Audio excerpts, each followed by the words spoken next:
Assalamualaikum warahmatullahi wabarakatuh. Alhamdulillahirabbil alamin.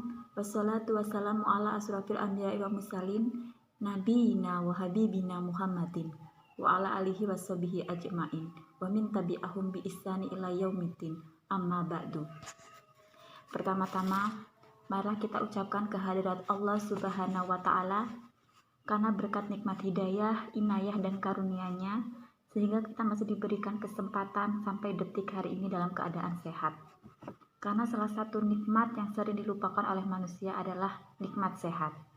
Sholawat serta salam semoga tetap tercurah limpahkan kepada baginda Nabi besar Muhammad Sallallahu Alaihi Wasallam, karena berkat perjuangannya lah kita dapat menikmati manisnya Islam yang masih kita bisa rasakan hingga hari ini, menit dan detik hari ini juga. Saya Lina Listiana selaku materi dakwah akan menyampaikan materi yang berjudul makna perayaan Idul Adha. Teman-teman sekalian, perayaan hari besar umat Islam yang disebut dengan Idul Adha disebut demikian karena pada perayaan ini umat Islam menyembelih hewan untuk kemudian dibagi kepada masyarakat. Hewan itu disembelih dengan tujuan pendekatan diri kita kepada Allah Subhanahu wa taala. Itulah kenapa hari raya Idul Adha juga kita sebut hari raya kurban. Kata kurban dalam bahasa Arab berasal dari kata ka, rof dan ba, karuba, yang berarti dekat. Penambahan kata akhiran an memberikan makna lebih dekat atau sangat dekat. Disinilah indahnya pemilihan kata kurban untuk hewan yang kita sembelih, supaya mempunyai makna penyembelihan yang diniatkan untuk kedekatan kita kepada Allah Subhanahu wa taala. Maka tidak berlebihan kalau hari raya Idul Adha kita sebut adalah perayaan kedekatan kita kepada Allah Subhanahu wa taala.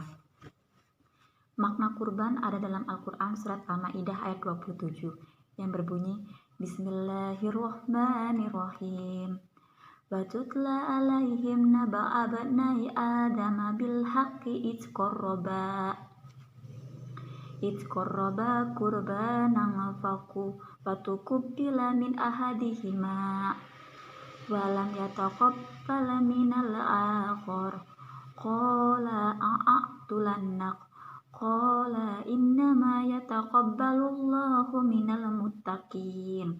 Surahallahul azim, yang artinya ceritakanlah kepada mereka kisah kedua putra Adam yaitu Habil dan Qabil menurut yang sebenarnya. Ketika keduanya mempersembahkan korban, maka diterima dari salah seorang dari mereka berdua yaitu Habil, dan tidak diterima dari yang lain yaitu Qabil. Qabil berkata, "Aku pasti membunuhmu." Habil menjawab, "Sesungguhnya Allah hanya menerima korban dari orang-orang yang bertakwa." Ibnu Jarir dalam tafsir Ibnu Katsir menjelaskan bahwa Habil mengkorbankan kambing yang terbaik yang dia punya, sedangkan Qabil mengkorbankan hasil tanamannya yang jelek yang dia sendiri tidak mau.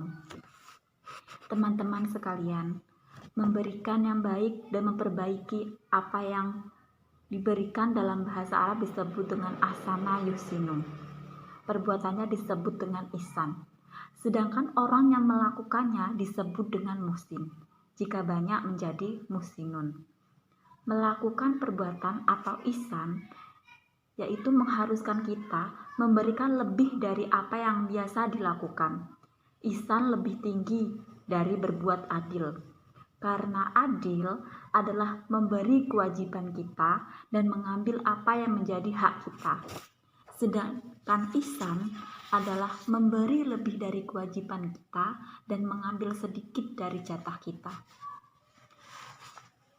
Teman-teman sekalian, dari kisah ini, perayaan kurban mempunyai makna sebagai pesta bagi orang-orang yang percaya sepenuhnya kepada Allah Subhanahu wa taala, sehingga dia pasrah total dengan mengorbankan yang terbaik yang Allah berikan kepadanya. Hari ini dan 3 hari tasyrik kemudian, mereka mengumandangkan dengan segenap sukacita bahwa Allah yang maha besar. Tiada Tuhan selain Allah dan segala puji hanya baginya. Mungkin hanya ini yang dapat saya sampaikan. Sesungguhnya kesempurnaan hanya milik Allah semata. Bila ada tutur kata dan perbuatan dalam penyampaian ini ada kesalahan, saya mohon maaf, dan kepada Allah saya mohon ampun. Saya akhiri, wabillahi taufiq wal hidayah. Wassalamualaikum warahmatullahi wabarakatuh.